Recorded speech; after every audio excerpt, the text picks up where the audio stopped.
はい、それでは、皆さん、こんにちは。CAN オンラインスクール説明会に、参加してくれてありがとうございます。今から説明会を始めます。最初にですね、私と茜先生から挨拶をします。まず私からです。皆さん、こんにちは。CAN オンラインスクールの、小千田と言います。いつもは日本語の先生になるための人に、日本語に先生になりたい人のために日本語を教えています。で、時々日本語を勉強する外国人の人、外国学習者の皆さんにも日本語を教えています。今回は、私と西川さんと、茜先生と他のたくさんの先生と一緒にこのオンラインスクールを開きました、作りました。皆さんと一緒に楽しく日本語を勉強できればいいなと思っています。今日は皆さんよろしくお願いします。じゃあ、早速説明会を始めます。まず最初に、学校の説明ですね。学校の説明をします。ホームページを見ながらしますね。はい、これが、私たちの学校のホームページです。私たちの学校は、10月、今日は9月17日です。コース、授業が始まるのは10月の17日から授業が始まります。今は申し込みをするための、期間です。申し込みの期間です。で、私たちの学校は、3つのコースがあります。1つ目がこちらです。旅行で使える日本語というテーマのコースが1つあります。これは後で、茜先生に、詳しい説明をしてもらいます。で、2つ目が、雑談で学ぶ日本語という、コースです。このコースは私が後で詳しく説明します。で、3つ目が、着物で学ぶ日本語というコースです。このコースは後で牧子先生が詳しい説明をします。それぞれなんかいい写真がありますね。楽しそうな写真がたくさんあります。はい、次に料金なんですけども、まず今キャンペーンをしていまして、9月30日まで申し込みした人は入学金が0円になります。16,500円が0円になります。で、それぞれのコース、3種類の料金があります。まず、1つ目のコースが7万円のコースです。これですね。で、1週間に1回、で90分の授業です。1回90分の授業です。それを9回して、皆さんは最大、一番多くて5人の学習者の皆さんがいます。先生は1人です。これが7万円のコースです。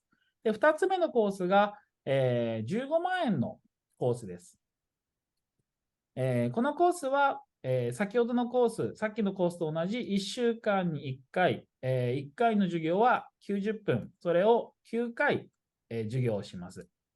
で、3人までの、レッスン、3人までのグループレッスンをします。で、先生は1人です。で、最後がですね、VIP コースがあります。このコースは料金が30万円です。で、1回、この授業も90分の授業で9回のレッスンをします。このコースはマンツーマン、先生が1人で、皆さん勉強する人、は1人です。先生1人に皆さん1人の授業で行います。こういう3つの料金の、体系があります。それぞれの先ほどの、着物のコース、雑談のコース、旅行のコース、それぞれのコースがこの料金でそれぞれあります。で、このコースですね、申し込みするときは、このホームページの一番上にある申し込みと書かれているボタンを押してください。ここを押すと、この画面に行きます。で、この画面の中で皆さんが勉強したいコースを選びます。例えば、着物で学ぶ日本語を勉強したい人は、ここの文字をクリックします。押します。じゃあ、押してみます。ここをクリックします。そうすると、名前やメールアドレスを入力する、メールアドレスを書くページに行きます。そのページから皆さんの名前やメールアドレス、あと VIP コースやミドルコースなどのどの料金のコースにするか選んで、申し込みをしてください。全部入力して打ったら最後にここの入力内容を確認をして申し込みに行くことができます。実際にやってみやっましょう。てみましょうか。はい。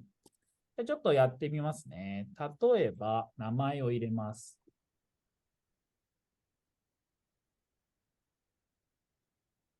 はい、こんな感じですね。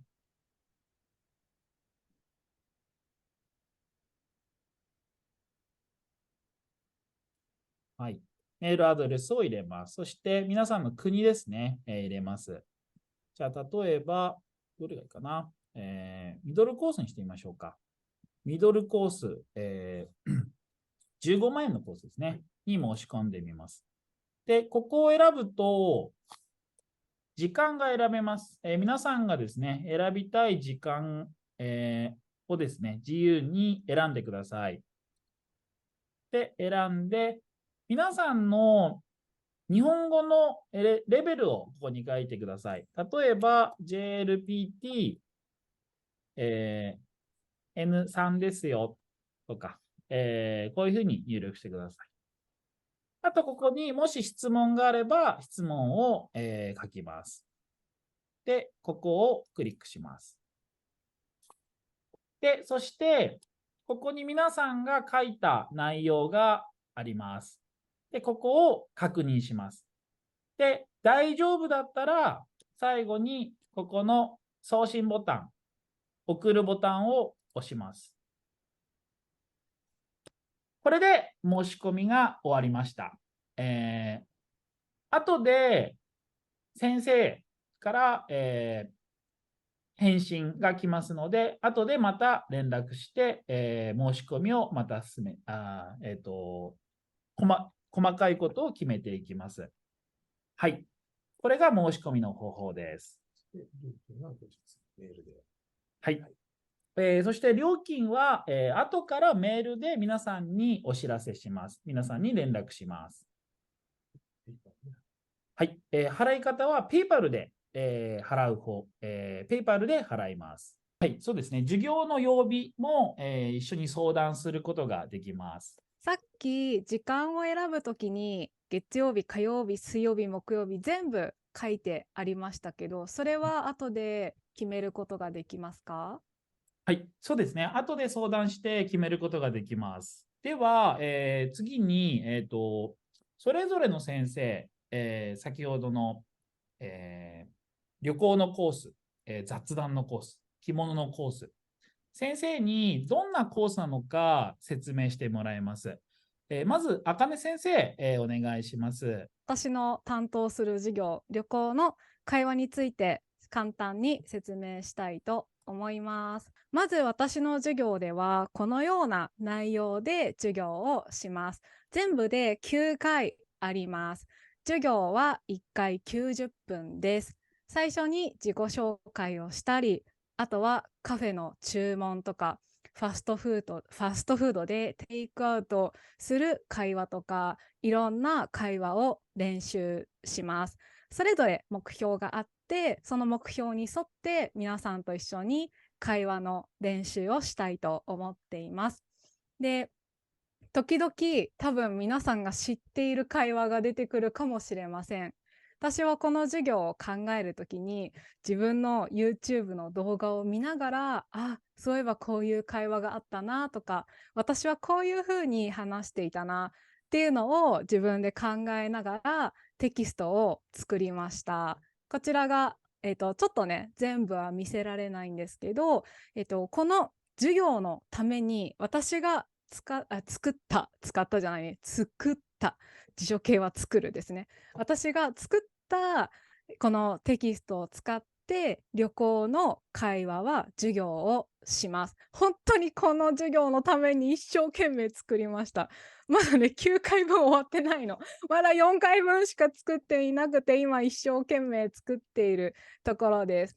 1回の授業で多分何ページかな、15ページぐらいあります。本当に皆さんとたくさん練習したいので、たくさん作っています。で、ちょっとね、3ページだけ見えてると思うんですけど、主に会話ですね。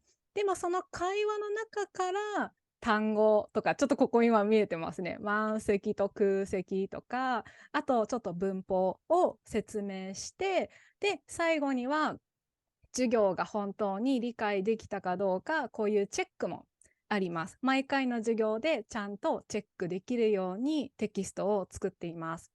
で、このパワーポイント、授業で授業で使った資料は、授業が終わった後、私の授業を受けてくれた人、あとこの旅行の会話を選んでくれた人にはあげます。だから後で復習することができます。でも絶対に他の人にあげたり、インターネットでアップしたりしないでくださいね。はい。で、このポイントはその人のレベルに合わせて、作りたいと思ってるので、他の先生もちょっと皆さんのレベルを考えながら、この文法を勉強した方がいいかなって、ちょっとここは変えるかもしれないんですけど、基本的にこのテキストは私が作っているものです。はい。で、授業のレベルなんですけど、大体ですよ、大体。大体 JLPT の N3 以上の人が受けたら分かりやすい授業だと思います。やっぱり会話の授業なので、少しは文法が分かってないと難しいかもしれません。あともちろん、ひらがなとカタカナも分からないと授業ができません。で、私全部日本語で話します。他の先生も日本語を使ってこの授業をするので、全然わからない人が受けるとちょっと理解できないかもしれないので、だいたいレベルとしては N3 くらいがいいと思います。で、あとこれから旅行したり、日本に出張する予定がある人とか、もう N2、N1 合格したけど、ちょっと日本人と話す、日本語のネイティブスピーカーと話す自信がないっていう人とか、あと試験の勉強じゃなくて楽しく勉強したいという人に向いている授業です。ちょっとコースの詳しい説明をします。まずは VIP ですね。1対1の、私との1対1の特別な授業で、私はこれ2人しか募集しません。ごめんなさい。もうこの2人の人とだいたい2ヶ月半くらいかな。1回目から9回目の授業が終わるまで、もう本当に毎日コミュニケーションを取りたいと思っています。で、もちろん授業でわからなかったところを後でまとめて送ることもできますし、授業の内容に関する質問は24時間いつでもできます。これはディスコードを使ったり、あとスカイプでもいいんですけど、生徒さんに合わせて考えたいと思います。で、このコースで一番のポイントですね。3番です。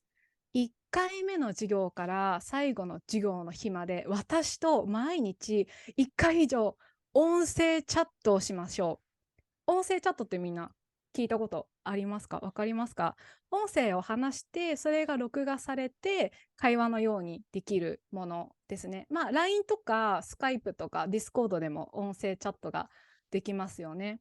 で、これ私ね、実は1回じゃなくて最低3回は朝、昼、夜とやりたいと思っています。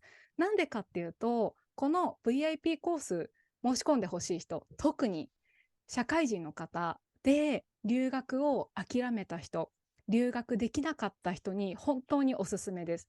私も留学できなかったのね、1年間、長期の。だから、この2ヶ月半、毎日私と音声チャットで話すことで、日本語をこの2ヶ月半毎日話す、毎日聞く、日本語を勉強する環境を作ってもらいたいと思っています。忙しいとなかなかできないですよね。わかります。私も中国語と英語、毎日やろうって思っても、なかなか自分からやろうという気持ちがあっても、そういう環境にすることはすごく難しいです。でも大丈夫。VIP を選んでくれた人、私がその環境を作るから、絶対に手伝うから、毎日音声チャットでもう友達みたいに、家族みたいに一緒に会話しましょう。この音声チャットは何でもいいんですよ。例えば私が皆さんの生活について、あなたの生活について、昨日はよく眠れましたかとか、そしたらあなたが、はい、眠れました。8時間寝ました。じゃあ今度は授業のちょっと復習。何名様ですかって私がいきなり音声チャットで送ります。そしたら皆さんもちょっと考えて、じゃあ、4人にしようかな、5人にしようかなとか、ね、人は1人だよね。2は2人じゃなくて2人ですよね。ちょっとそれ考えながら、じゃあ3人です。って言ったり、授業の復習も音声チャットでできるし、ちょっとした日常会話も音声チャットで、もう多分、あかねさんの声聞きたくないってぐらい私はもう毎日送るから、それをね、もし大変だったら返信しなくてもいいです。でも聞くだけでもいいから、2ヶ月半くらい本当に毎日日本語を聞くっていう環境を一緒に作りましょう。はい。で、最後5番ね。5番はちょっと多分本当に特別なんだけど、ポッドキャストであなたと一緒に勉強したエピソードを話します。もしくは、または、ポッドキャストのインタビューに出てもらおうかなって考えてます。これはあなたがもし嫌だったらやりません。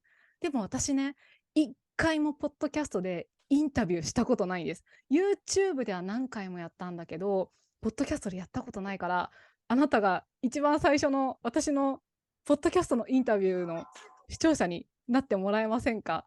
でもね、2人いるからもしかしたらどっちが先かわかんないけど、こういうのも考えてます。やっぱ VIP だからね、安くないから、私は本当に特別な経験を皆さんが自分の国にいながら、あと日本にいる人もいるかもしれないけど、直接会わなくても本当に特別な経験をしてほしいなっていうので、この VIP を作りました。これは本当に2人だけです。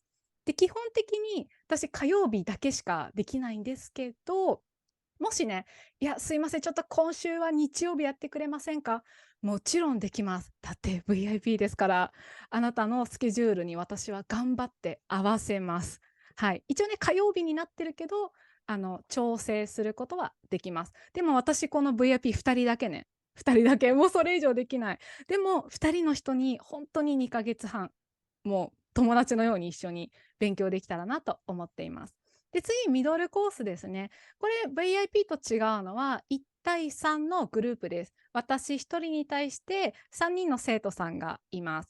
で、もちろん分からなかったところはまとめて送りますし、質問も24時間いつでもできます。1対1と1対1と違って、ちょっとね、他の人とも一緒に勉強したいなっていう人は、ミドルコースもいいと思います。で、最後のコースがセールコースですね。これは私以外の先生が担当します。そして1対5なので、さっきね、1対3だから、こっちの方が少し人数が多いです。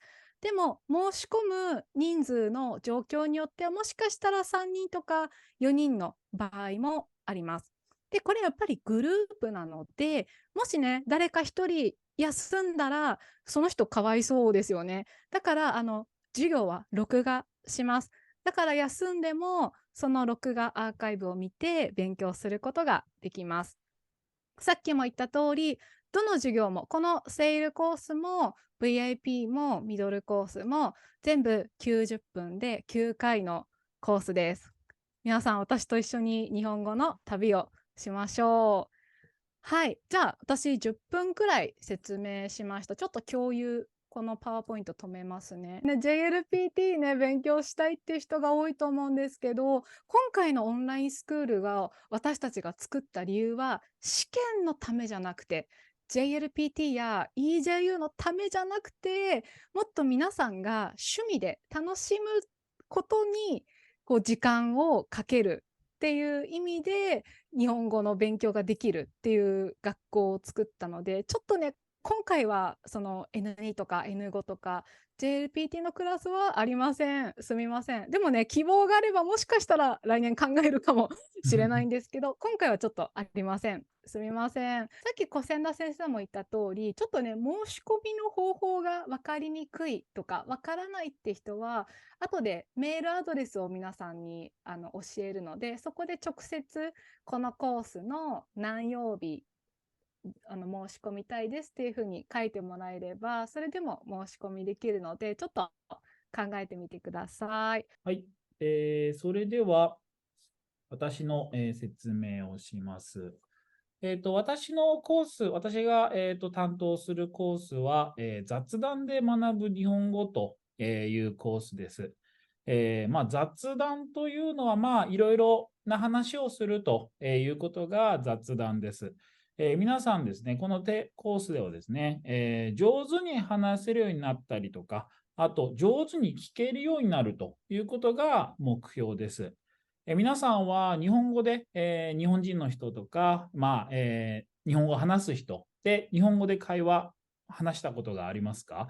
そこで、上手に話せるようになったりとか、あと上手に聞けるようになるということを目標にして、このコースを授業をしていきます。で、皆さんは、日本語で話すとき、日本人の人と、ね、日本語で話すときに、相手の日本語がわからなかったことがありますか？どんな話をしてるんだろうなとか、どんなことを言いたいのかなということが、よくわからなかったという経験はあるでしょうか？あと、自分が日本語で話そうとするとき、相手にね、話したいことがあるなと思って、でも日本語でうまくどうやって言うんだろうとか、うまく話せなかったことがありますか？日本語の会話を、上手にするのは、少し難しいですけども、練習すれば、きっとうまくなります。上手になります。で、こういう経験がある人、ぜひ、このコース受けてみてください。このクラスでは、例えば、話し言葉の特徴、がわかるようになります。話し言葉の特徴は、ちょっと後で紹介するんですけども、いろいろあります。教科書で勉強するだけだと、話す時の特別な言い方、とか、話す時だけの特別な言葉というのがわからないことがあります。なので、話す時の言葉がよくわかるように授業を、します。そして、先ほどさっき言ったように、上手に話せるようになるという練習をします。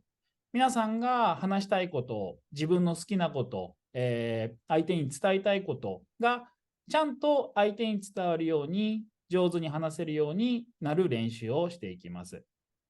そして、もっと大事なことが、相手の話を上手に聞けるようになることだと思います。相手がたくさん話をしてくれて、そこで、例えば上手に相槌、うんうんとか、へーとか、そういう相槌を言ったりとか、あと、相手の話がよくわからなかったときに、相手にどんな質問の仕方をするか、そして相手の話を上手に聞けるようになる練習をしていきます。この授業では、9回の授業を行います。1回目の授業では自己紹介をします。自己紹介は皆さん練習したことがあると思います。でも、相手にもっと好印象、いい印象を与えたりとか、もっと素敵な、もっと魅力的な自己紹介をして、話がもっと盛り上がるような自己紹介ができるように練習していきます。そして、2回目の授業では、自己紹介から、同じ話題、共通の話題を見つけて、その話題で盛り上がれる。例えば、相手の趣味の話と自分の趣味の話をしたり、共通の話題を見つけて、その話題をもっと盛り上げるような練習をします。そして、その後、自分の好きなこと、趣味とか、今ハマっていること、今たくさんしていること、勉強していること、今一生懸命やっていること、自分の好きなこととか、自分のことの良さ、を相手に伝える練習をします。そして、4つ目が自分の体験を話します。昔起きたこととか、前にあったこと、その経験とか体験とか出来事を、相手に上手に話す練習をします。これはエピソードの話なので、順番を上手に守りながら話す練習が大事になります。そして、ここまでが自分の話をするというところだ、テーマだったんですけど、5番から、相手の話に共感しようという練習をします。相手の話を聞いて、うんうんとか、そうなんだとか、上手な相槌の練習とか、相手の話を私は聞いてますよという、サインが出せるように、相手の話を上手に聞く練習をします。次に6番です。相手の話を広げようと。相手の話を聞いて相槌をするだけでは、盛り上がらない時があります。相手の話を聞いて、もっと質問したりとか、もっと聞いてみたりすることが必要です。相手の話を広げるための練習をします。そして、例えば皆さん日本人の話、日本語の会話をしたときに、相手の話がよくわからない時があると思います。その時に上手に質問できるように練習します。そして、同じ話題ではなくて、同じトピックではなくて、いろんな話題、いろんな話をしたいという時があります。なので、上手にトピック、会話の話題を、会話のトピック、話題を変えるための練習をします。そして最後、会話を上手に終わらせよう。会話をしていて、最後、上手に終わらせて、会話を、きれいに終わります。そしてまた次の会話がスムーズに、上手にできるように、全体の会話を練習します。こういうような話をするので、皆さんですね、ぜひ自分の好きなこととか、日本語で勉強していることとか、趣味とか、そういう好きなことを日本語でもっと伝えたいなとか、話したいなという人は、ぜひこのテーマを、コースを選んで、一緒に会話の練習をしていきましょう。内容を少しだけ、皆さんに紹介します。例えば、話し言葉の中で、こんな表現とかこんな会話聞いたことあるでしょうか。例えば、たくさん食べりゃ元気になるよという言い方。たくさんという言葉は皆さん分かりますね。食べるという言葉は分かります。元気になる。これも分かると思います。食べりゃ。このりゃって何ですかね。話し言葉だけで使う言い方です。これは、たくさん食べれば、バーフォーム、馬形の言い方なんですけど、話すときは食べりゃとなるときがあります。あと、例えば、時間があるときにちゃんと復習しとこう。時間があるとき、わかりますね。ちゃんと、きちんと、復習皆さんしますか？しとこうってありますね。しとこうは何でしょうかね。しとこう、しとこう。しておこうとかしておきましょうの意味ですね。こういうふうに会話の中では少し短くなったりとか、特別な文字とか特別な音になって言う時があります。これは日本人はとても早く言う時もあるので、とても聞きにくいんですけども、それが聞けるようになる練習とか、自分でも話せるようになる練習をします。あと例えば、男言葉、女言葉。最近は、男言葉、女言葉というのもあまり、違いはなくなってきています。でも、男の人が話すような言葉、女の人が話すような言葉というのがあります。これは皆さんそれぞれ、どの言葉を選んで使ってもいいと思います。でも、この言葉を使うとちょっと強い印象なんだなとか、この言葉を使うとちょっと柔らかい印象なんだなとか、そういうことを勉強します。そして自分が好きな日本語を選んで使えるように練習していきましょう。例えば、あそこのスーパー、いつも安いのよね。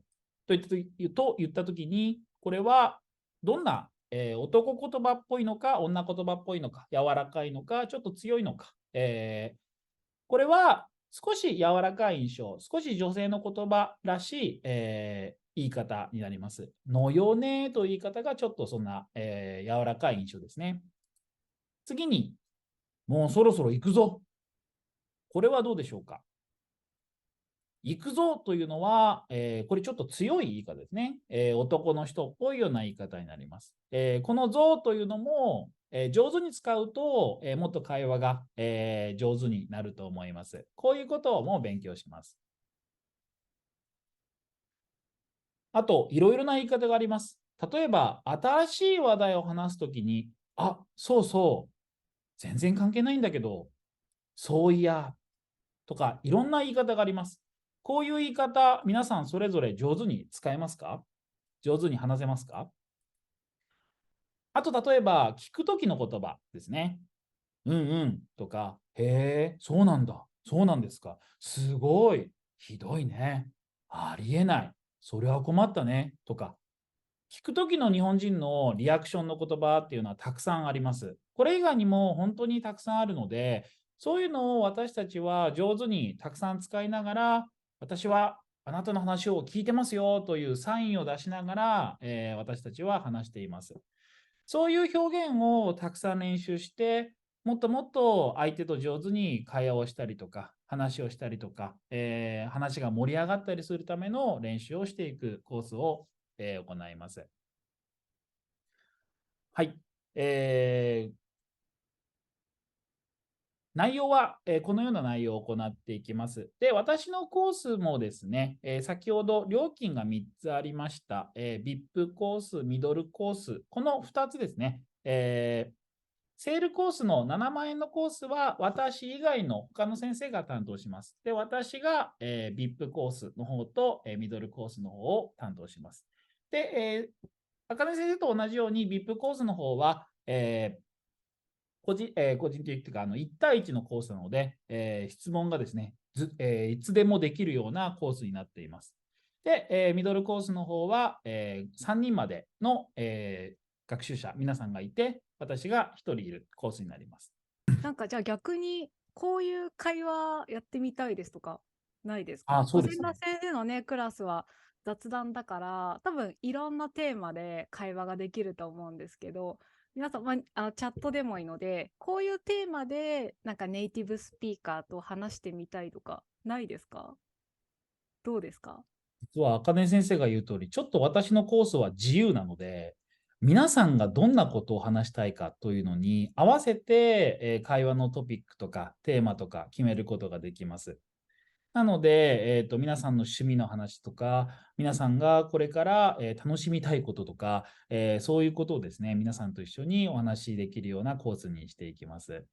皆さんはどんなことに興味がありますか？どんなことが好きですか？どうかな、私だったら何話したいかな。でもやっぱりその人と共通の趣味の話とか、あ、あそうですね。と自分の国のことを聞かれることが結構あるんですよね。うんうんう私ん。1ヶ月だけ中国に留学したことがあるんですけど、まあ、1ヶ月だからねすごく短かったんですけど、うんうん。すっごく日本のことを聞かれああ、てうん本うん。当に困りました。うんうんうん。なんでかっていうと、私はずっと日本に、まあ、日本人で日本に生まれて、日本語のネイティブスピーカーで日本人としてずっと生きてきたのに、そのね、中国人の人のうん。方が日本についてすごく詳しかったんです。例えば、私はね、あんまりドラマとか漫画見なかったんだけど、私が知らない名前がたくさん出てきて、それは何のドラマって言ったら、日本のだよ、知らないのってすごい言われたりとかして、まあ、ドラマとかそういう話だけではなくうん。て、日本の生活とか、外国語で聞かれた時にすごく難しいんですよね。うだからん。皆さんももしかしたら日本に旅行とか、まあ、出張とか留学行った時に日本人からあなたの国についていろいろ聞かれたときに、結構答えるのが難しいですよね。だから確かにそうそうですね。いうのもうん。ね、雑談で、千田うん。先生の授業で練習できたらいいんじゃないかなって思いました。うありがとうごん。ざいます、茜先生。いや、本当そうですよね。なんか意外と自分の国のこととか、なんか聞かれることは確かに多いなと。でも、そこで上手にね、なんか魅力とかいいところを上手に伝えられるようになると、いう方がすごくね、いいと思うので、そういう練習もね、私のクラスではできます。女性の日本人の日本教師のもとで勉強した影響で、私の日本語は女性っぽいとか柔らかくて繊細とか何度も言われたことがあります。あ、なるほど。私もちょっと経験があります。私じゃないんですけども、私と一緒に勉強した外国人の方、学習者の方が、男性の方なんですけど、男の人なんですけど、女性の先生から同じように、勉強したので、女性っぽい言葉を使っていたんですね。で、それはね、もちろん、知っていて使うのはいいと思うんですけど、知らないとね、自分はそんなね、印象にしたくないのに、そういう女性っぽい柔らかい印象になるのはね、嫌だという人もいると思うので、まあ、ぜひ勉強して、そういろんな表現ですね。まあ、日本語を楽しむためのクラスにしたいなというふうに思います。はい。そうですね。多分、いろいろな、はい。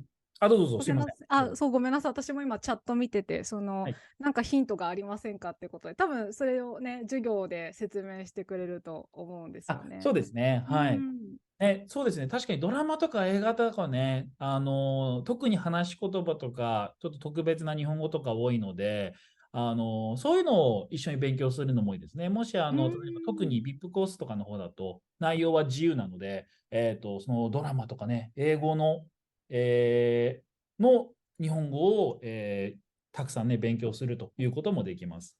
うん、いいはい。ですよね。学習者、生徒さんが、あ、こういう表現がドラマにあったんだけど、これってどんな時使いますかっていうのもうんうん。雑談の授業でできると思うんですよそうですね。うね。はん。い。ありがとうございます。ぜひね、一緒に勉強しましょう。はい。はい。ではですね、次にですね、牧子先生から着物で学ぶ日本語の、授業の説明をしてもらいます。じゃあ、牧子先生、よろしくお願いします。はい、これ、日本の着物です。今からね、詳しく説明していきます。はい、私の授業は、私が大好きな着物と神社について、みんなと一緒に会話をしながら勉強していくコースです。えっと、はい。私、日本に住んでいます。日本に住んで50年になります。皆さんは自分の国のこと好きですか？自分の国好きですか？自分の国好きな人いますか？私は日本が好きで、日本のことをたくさん知りたいと思って、いろいろ勉強しています。で、その中で、日本は今、侍もいないし、忍者もいないです。お姫様もいないです。でも、少し前、100、150年とか200年とか、本当に少し前までは、本物の侍がいました。本物の忍者もいました。だから、私がもし200年前に生きていたら、何をしていたのかなと思うととてもワクワクします。で、私は着物が好きで、いつも着物を着ています。はい。で、このクラスで勉強することを一つ一つ説明していきます。まず、着物と神社について勉強します。着物はどうやって着たらいいんだろう。着物はどうやって作るんだろうということ。それから、神社といってもいろんな種類があります。一つじゃないんですね。ですから、神社についても勉強したいと思います。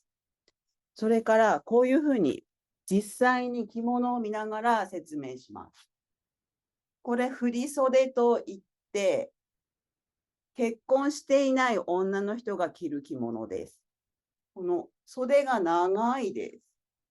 で、私は結婚しているので、袖が短いです。この違いも説明していきます。それから、神社で撮ったビデオを見ながら練習します。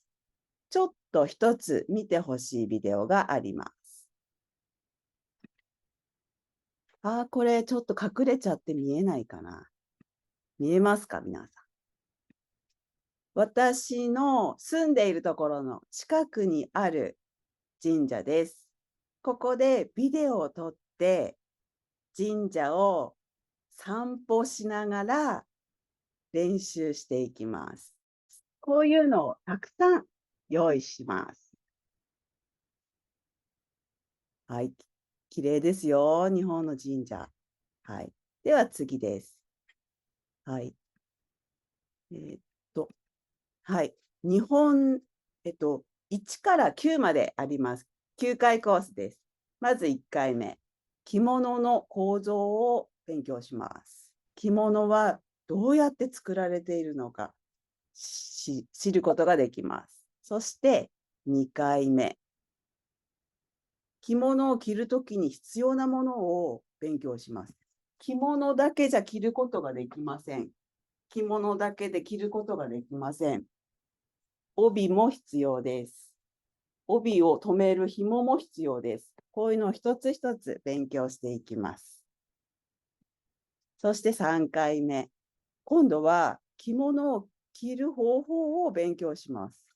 どうやって着ていくのか、実際にやりながら、この人形を使いながら勉強していきたいと思います。はい。ちなみに、ここに写っている写真、これ結婚式です。はい。結婚式の写真です。着物を着てね、結婚式してます。これは私の娘です。はい。では次です。4回目。着物が似合うキャラクターを紹介したいと思います。はい。これ皆さん知ってますか？このキャラクター。見たことがありますか？はい。で、次です。ここから神社の話になります。神社が数が多いんですね。皆さんの近くにコンビニありますか？コンビニたくさんあります。日本にもコンビニたくさんあります。でも、神社の方がもっともっと多いです。コンビニよりももっともっと多いです。そのことについて勉強します。そして6回目。おみくじを使って日本語を勉強します。おみくじは占いですね。占い。神社でする占いです。この意味を勉強していきます。で、VIP コースでは実際に、私が皆さんの代わりにおみくじを引いて、その実際のおみくじの中身の説明をしていきたいと思っています。そして7回目。絵馬を書きます。絵馬、皆さん知っていますか？神社にお願いすることを書きます。合格、JLPT に合格しますようにお願いします。結婚できますようにお願いします。恋人ができるようにお願いします。絵馬に書いて神様にお願いします。これをみんなと一緒にやります。そして8回目。今度は神社に行って日本語を使ってお参りする方法を勉強します。そして最後、日本の神様を紹介したいと思っています。皆さん信じている宗教、別々違うと思います。ですから、皆さんがもし嫌ならいいですけど、日本にたくさんの神様がいて、私は神様が大好きなので、神様のことも説明したいと思っています。はい。イザナミの神。イザナミの神。はい。日本最初の神様ですね。最初に夫婦になった神様です。最初に結婚した神様です。こういう神様のことも紹介したいと思います。そして、さっき神社はたくさんあると言いました。もし皆さんが日本に来て旅行、出張、それからお仕事で日本に来た時に神社に行ってほしいんですね。で、その皆さんが行ってみたいなと思う神社を一緒に探したいと思います。はい。で、この9回コースでできるようになることは、皆さんが日本に来た時に着物着てみたいなと思った時にお店に行ってレンタルしますが、その時に日本語で注文できます。はい。これ結構びっくりすると思います、お店の人。はい。それから神社に行った時に日本語でお参りすることができます。実際は声に出してお願いはしません。でも、神社の人におみくじ引きたいですとか、神社の人に絵馬を描きたいですとか、実際にビデオを使って練習しますので、日本語でお参りすることができます。はい。では、ちょっとだけ1回目の授業を少しだけ見てほしいと思います。はい、お待たせしました。はい、では、1回目の授業、少しだけ、本当に少しだけ見せます。はい。着物はどうやって作られているかを知る回です。着物ってこういうふうに最後なりますが、最初はこういうものなんですね。これ反物と言います。広げますね。これ。見えますか？長い。共有ちょっと外した方がいいですね。はい。最初は長い布です。長いです。ちょっと広げますよ。はい。長いです。これずーっと長いです。ずーっと長いです。これをこう切って縫うんですね。で、さっきの資料に戻りますと、はい。はい、見てください。この長さ、12メートルあります。12メートルから13メートルあります。で、これを切るんですね。でも、この切るところ、見てください。ハサミ、1、2、3、4、5、6。6箇所だけ切ります。6箇所だけ。で、縫います。そうすると着物になります。見てください。捨てるところがありません。どこも捨てません。ゴミが出ません。これが着物のすごいところなんですね。こんな風に着物の特徴とか着物の作り方から勉強していきたいと思っています。はい、私の説明は以上です。質問のある方、お願いします。はい、ありがとうございます。質問ある人、ぜひお願いします。質問ありますか？じゃあ、私から一つ先に質問します。はい。神社の日本語なんですけど、特別な日本語ですかね。例えば、古い日本語とか、おみくじとかで、古い日本語は勉強しますか？しますね。古い日本語も少し出てきます。うん。私たち日本人もちょっとわからない言葉が少し入ってたりします。そこは説明しようと思っています。面白いですよね。古い日本語とか、昔の日本語を勉強するのも、今の日本語の勉強になると思うので、すごく勉強になる、参考になる内容ですよね。ありがとうございます。じゃあ私も質問していいですか？はい。マイコ先生は、なんか、いつから着物に興味を持たれるようになったんですか？もう15年ぐらい前からだと思います。はい。一番最初に自分の着物を作ったのは、20歳の時でした、確か。成人式用ではなくて、成人式用じゃない着物を20歳の時に作ったのが一番最初で、そこから着物はいいなと思っていて、15、6年前から本格的に自分でも着る勉強したりしました。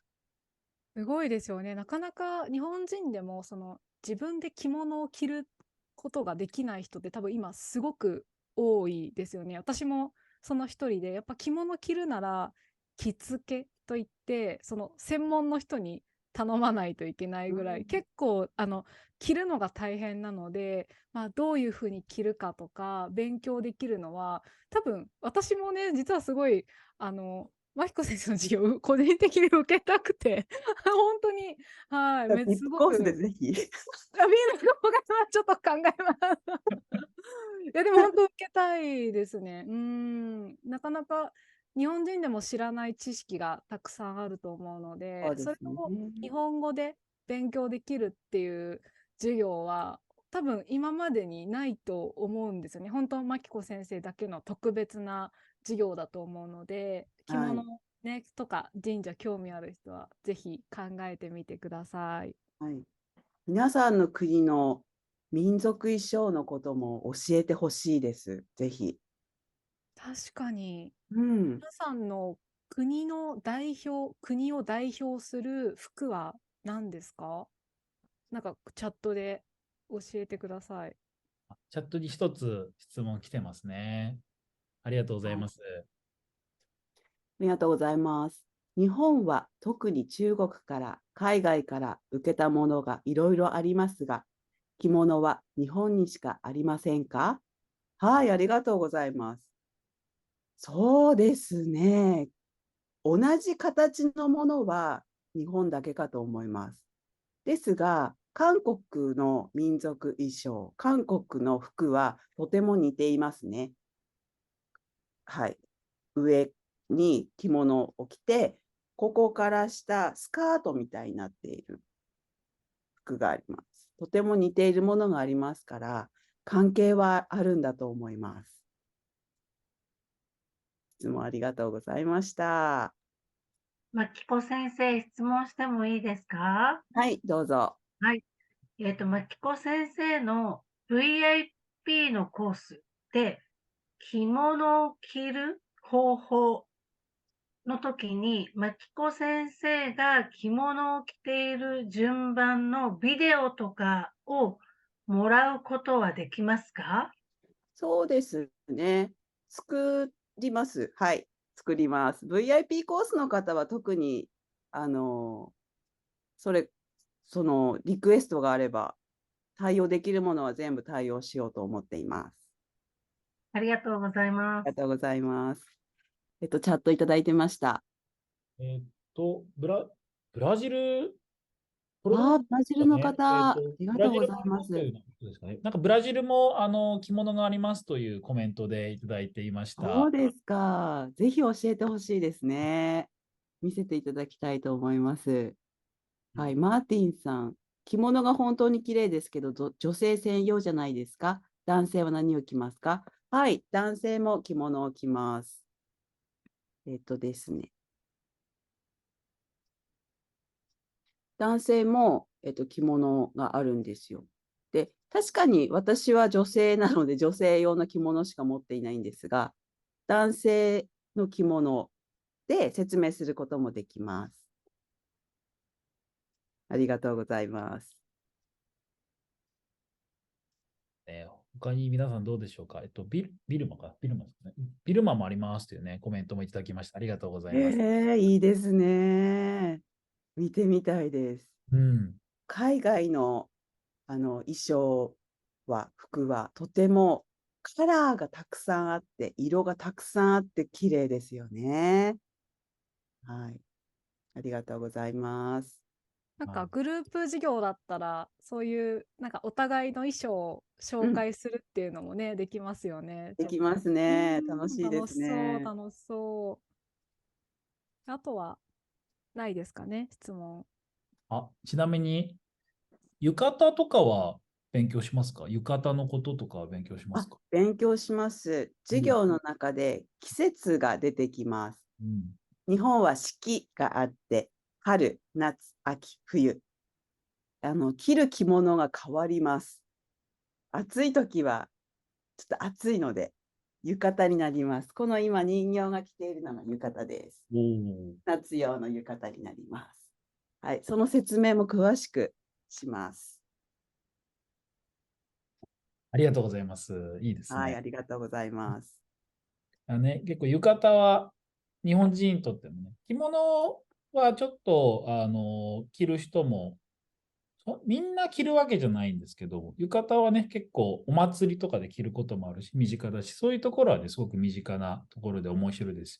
日本人が知りたい内容が多いですね、なんかね、すごくね。日本人も知りたい内容、日本人も日本知りたいなと思うような、内容です。ありがとうございます。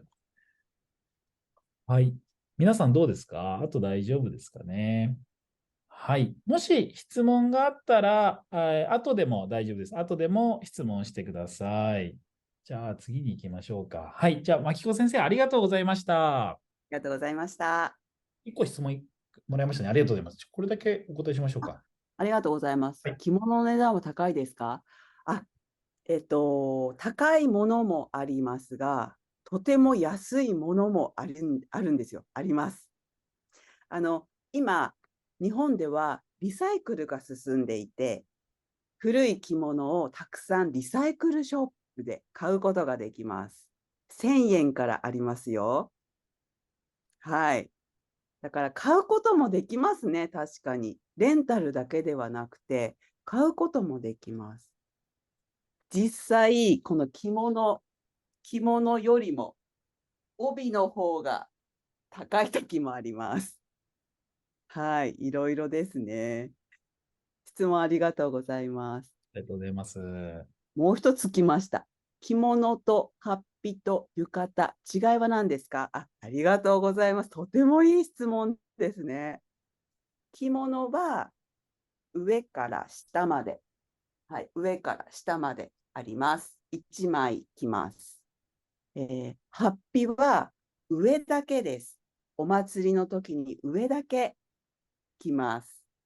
下はありません。下はズボンを履きます。浴衣は夏に着ます。これ授業の時に詳しく言いますが、浴衣は夏に着る着物で、今私は着物を着ていますから、ここの白いの見えますか？この白いものを必ず着ます。白いものを着た上に着物を着ます。これはルールです。着物を着るルールです。でも、浴衣は浴衣だけ着ますから涼しいです。はい。質問ありがとうございます。とてもいい質問ですね。はい、ありがとうございました。実は皆さん興味があるんですね。最初はね、シャイでしたけど、たくさん。そうですね。はい。ありがとうございます。日本語のことが分かるように大河ドラマを見てます。特に青天を衝けを見たときは、江戸から明治までの時代をよく描写したので、日本人はみんな普段に洋服と着物を着る時代だったので、とても印象に残りました。いいですね。なんかもう、この文が、まず日本語が素晴らしいですね。いいですね。大河ドラマ見てるんですね。いや、いいですね。よく勉強してますね。ありがとうございます。はい。じゃあ、とりあえずここまでで大丈夫ですかね。はい。皆さんたくさん質問してくれてありがとうございます。はい。牧子先生もありがとうございました。じゃあ、今ですね、3人の先生に、説明してもらいました。茜先生の旅行の日本語、私の、雑談で学ぶ日本語、牧子先生の、着物で学ぶ日本語という3つのコースです。それぞれのコースに、特徴があります。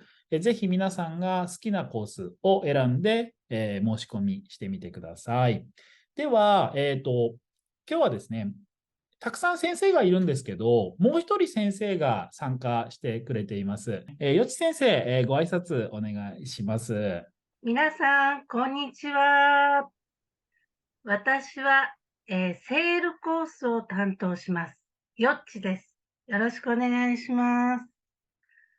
今回、小千田先生、あかね先生、西川さんがこんなに素敵なオンラインスクールを作ってくれました。きっと楽しくて面白いレッスンになると思います。皆さん、着物もたくさん知りたいですよね。ぜひ参加してください。待っています。ありがとうございます。はい、ありがとうございます。はい。よち先生が担当するコースもあるので、ぜひ皆さん、よち先生と一緒に勉強することも楽しみにしていてください。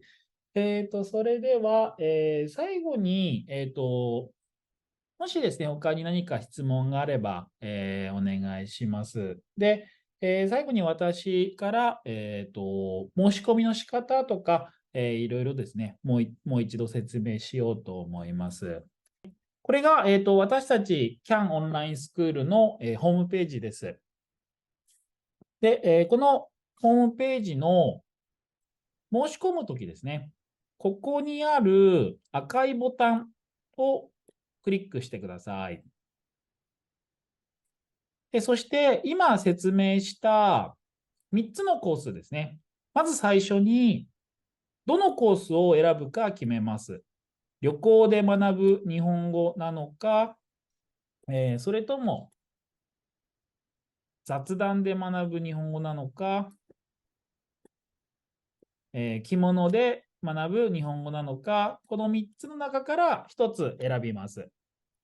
じゃあ、例えば、私は旅行で学ぶ日本語を勉強したいという人は、ここをクリックします。じゃあ、押してみます。はい、ここを押すと、このページに行きます。このページが申し込みのフォーム、申し込みのページです。名前を入れるところ、振り仮名、メールアドレス、皆さんの国、あと、さっきの3つの料金をここで選びます。VIP コースなのか、ミドルコースなのか、セールコースなのか、3つの料金を1つ選びます。ちょっと私が一度やってみます。まずここに名前を入れます。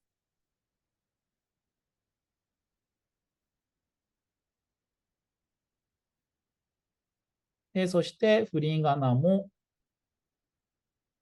入れます。そしてメールアドレスを入れます。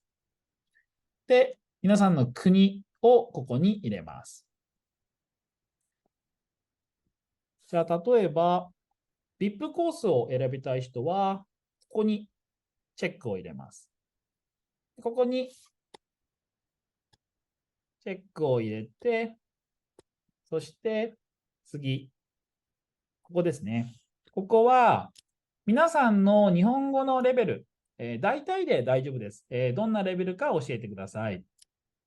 例えば、JLPT N2 ですとか。他、あと、例えば、使っている教科書、こんな教科書で勉強しましたとか、使った教科書、勉強した教科書とか教えてください。でもしここに質問があれば、ここに入れます。例えば、曜日は、相談できますか？こんな質問あれば入れてください。で、全部入力、入れたら、最後にここの入力内容を確認するというボタンを押します。そうすると、ここに私が今入れた内容、名前とか振り仮名とかメールアドレスが書いてあります。で、間違いがないかどうか、正しいかどうか確認して、確認したら最後にここのボタン、送るボタンですね、送信ボタンを押します。そうするとこれで申し込みが、終わりました。料金の支払いの方法は、この申し込みが終わった後にメールで皆さんに連絡します。料金の払い方は PayPal を使って払います。はい。これが申し込み方法です。ただ、もし、この申し込み方法、わからないときですね。ちょっと一度共有を停止します。もしこの申し込みの仕方がわからないときは、直接、メールで、連絡してください。SATORU、サトル、アンダーバー、センター、アンダーバー15、アットマーク、yahoo.co.jp。もし申し込みの仕方が難しい、わからないという人は、このメールアドレスに、メールを送ってください。名前と申し込みたいコースとかを書いて送ってください。はい。それで、その後、皆さんのメールに返信して、連絡します。はい。これが申し込み方法です。そして、キャンペーン、9月の30日まで、申し込んだ方、申し込んだ人は、入会金16,500円が無料になりますので、ぜひ申し込みを考えてみてください。日本はね、今日曜日なんですけど、休みの人がねたくさんいると思うんですけど、いろんな時間でいろんな場所から参加してくれて本当にありがとうございます。あと多分私の YouTube とか Instagram、あとポッドキャストを見てる人がすごく多いと思うんですけど、そこから見て今日参加してくれてありがとうございます。YouTube の動画はなかなかその会話の詳しい説明、文法とか単語とかなかなか説明できないんですね。動画が長くなってしまいますし、あと私の YouTube は最近日本語を勉強していない人も見ているので、あんまりたくさん文法を説明するっていうのが難しいです。でもだからこそ今回のオンラインスクールで私の YouTube で出てきた表現とか、もしわからないことがあったら授業でたくさん質問してほしいなと思っています。皆さんと一緒に勉強できるの本当に楽しみにしてます。私はこのために仕事を減らしているので本当に皆さんとの時間を大切にしたいなと思っていて、申し込んでくれた人のためにたくさん自分の時間を使って授業をしたいと思っています。なので一緒に勉強できたら嬉しいです。よろしくお願いします。じゃあ、まきこ先生お願いします。朝早い人、夜遅い人、ありがとうございました。私は本当に自分が好きなことをやっているんですね、毎日。好きなことしかもうしないと決めました。なので、これを仕事なのか、プライベートなのかもわからないぐらい楽しく、授業の準備をしています。先ほど質問がありましたが、花見は着物を着ますかと質問してくれた人がいました。はい。花見の時、今、日本人は誰も着物を着ません。でも、私は、花見は、もともとお米がたくさん取れるようにお願いする行事なので、私は着物を着て参加した方がいいんじゃないかなと思っています。はい。そういうこともね、VIP コース、ミドルコースでしたら、皆さんからリクエストがあれば何でも答えます。知ってることは何でも答えます。それから神社に行って実際にビデオを撮って説明しますので、本当の巫女さん、本当の神主さん、はい、神社の本当の人にも登場してもらいますから、みんなとね、一緒に日本の文化、日本のことを一緒に勉強できるの本当に楽しみにしています。お待ちしてます。よろしくお願いします。本当に今日、皆さん、いろいろね、時差もあったりとか、皆さん忙しいと思いますけど、参加してくれてありがとうございます。先生方も、他の先生方もですね、たくさん、説明、ありがとうございました。この説明会だけでもなんかすごく楽しい、雰囲気とか楽しい様子だなというふうに思いました。ぜひですね、興味ある方は、私たちのコース参加して、日本語を勉強して、もっともっと日本のことを知って、日本にもっと興味を持てるような内容、楽しい内容を用意して待っているので、ぜひ申し込み、考えてみてください。それではですね、10月の17日から、授業が始まります。9月の30日までに申し込みをすると、キャンペーン、入会金が、無料になります。ぜひこのチャンス、にですね、申し込んでみてください。いろいろな質問は、先ほど言いましたけども、私の YouTube チャンネルに説明会の動画がアップロード、されます。アップロードしますので、そのチャンネルの動画にコメントで質問してください。じゃあ皆さん、他に大丈夫かな？大丈夫ですかね？はい。皆さん今日は参加してくれてありがとうございました。ありがとうございました。はい、また授業でお会いできるの楽しみにしています。バイバはーい。ーイ。